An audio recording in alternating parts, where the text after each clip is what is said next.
The day started as usual. You went to class, enjoyed lunch with friends, but most importantly hung out with Tsuyu. The two of you have hung out with each other for most of the school term, finding comfort in her sprightly outlook. However, while in class, Aizawa announced that today's training session will involve the school's pool. Ever since Class 1A's little training session of their own, Aizawa made note to make an official class session to oversee the students' aptitude in this field.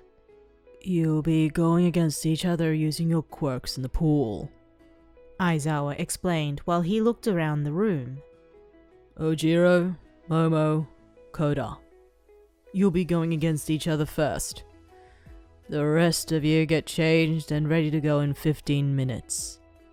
With the sound of students readying themselves for the session and making their way to the school's swimming pool, you approached Aizawa by the podium. Sir? You spoke in a hushed tone. I won't be able to join in this session. Aizawa turned to you, quirking a brow at your statement. Why not? He asked, curious. You started, watching the last of the students leave to keep them from earshot. I can't swim, sir. Your eyes were downcast, slightly ashamed of admitting to your faults. However, Aizawa's eyes softened before he spotted the last of the students leave. Tsuyu, he called, grabbing the girl's attention and yours, slightly horrified. You'll be taking their place in this training session. They'll be sitting out for the rest of the afternoon. Tsuyu turned to you, your eyes avoiding hers. She nodded and continued to make her way with the rest of the class. She took one glimpse of your form, saddened and ashamed, and decided to make a mental note to follow up with you after school. The training session continued on with the cheers of Class 1A, along with you sitting by the benches. You cheered for Tsuyu, knowing well that she was the strongest swimmer out of all of them. After school had ended, you quickly made your way towards the lockers, grabbing your shoes and slipping them on. Hey! You turned to the voice, finding Tsuyu approaching you from the change rooms. Hey, Tsuyu. What's up? You asked with a smile. Are you okay? Aizawa didn't even want to talk about it when I asked him. I'm fine.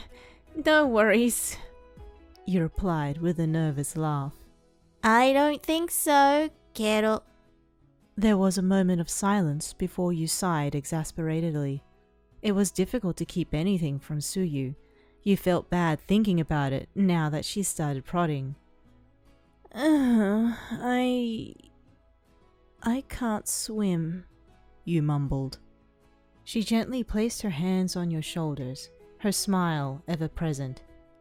You don't have to be embarrassed by that. I can help you to learn if you'd like, Kero. Your eyes lit up in surprise. You mean it? Really? You exclaimed. Of course! I'm surprised you didn't ask me sooner. A wide smile appeared on your lips as you hugged her in excitement. Oh, thank you! You won't regret it. I will work really, really hard. Tsuyu returned your hug, patting your back as she did. Alright, we'll start tomorrow. How about that?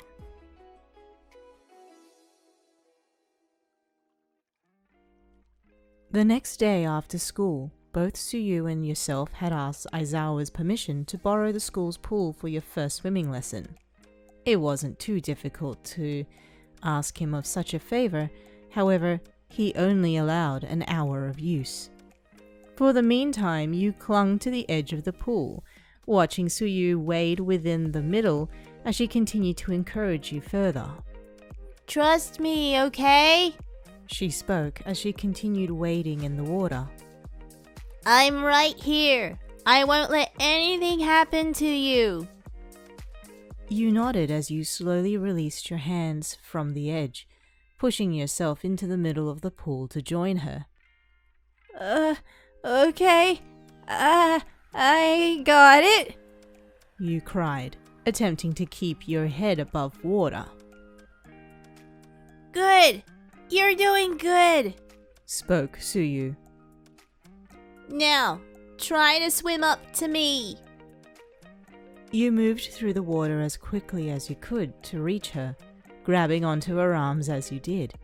Tsuyu gently held onto yours, elevating your body to float in the water alongside her. Alright, we'll be starting off with the basics. Get up. Floating. She effortlessly swam beside you, placing a hand on your lower back to maneuver you in the pool. Just relax and lift your legs. Keep your body steady and the water should do the rest. Get up.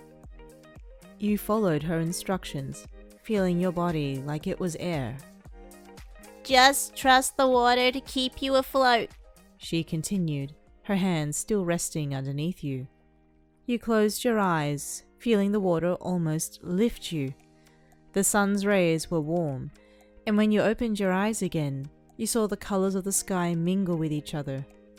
It was a beautiful sight. Tsuyu was right. You couldn't believe you didn't ask her sooner to teach you how to swim. Having felt ashamed of going near any forms of water, this was almost invigorating and relaxing. You're doing it! Get up! You turned your head slightly towards Tsuyu's voice, noticing that she was no longer next to you and that you were floating on your own. Your heart skipped a beat for a moment before a smile crept on your lips. You chuckled, moving your hands and feet ever so slightly in the water. Wow, so, how do I stop floating? Tsuyu chuckled as she swam up to you, helping you right yourself in the water. The rest of the lesson comprised of simple swimming techniques to start off with. You tried your hand at freestyle, but tired yourself out too quickly. Still, Tsuyu continued to be by your side throughout the process. It eventually digressed to doggy paddling and teaching you how to properly wade in the water, building up the burn in your arms and legs. It was a wonder how Tsuyu is a strong swimmer. Who needed a gym when you had a pool? At the end of the hour, the both of you dried yourselves off. You rubbed the backs of your legs and arms, concerned on how sore you'll feel tomorrow during classes. Tsuyu laughed at your grimace. Don't worry, you'll get better over time. She reassured. All it takes is practice, Gero. Yeah, but I'm glad one of the best swimmers in UA is teaching me, you replied back. Thank you, Tsuyu. The both of you smiled at each other before you held hands on your way out of the pool's building. Well, next week we'll go over the basics. And maybe we'll try the backstroke instead, Gero. You chuckled nervously, rubbing the back of your arms from the tenderness. Maybe we can hold off any kind of stroke until I'm strong enough. Please?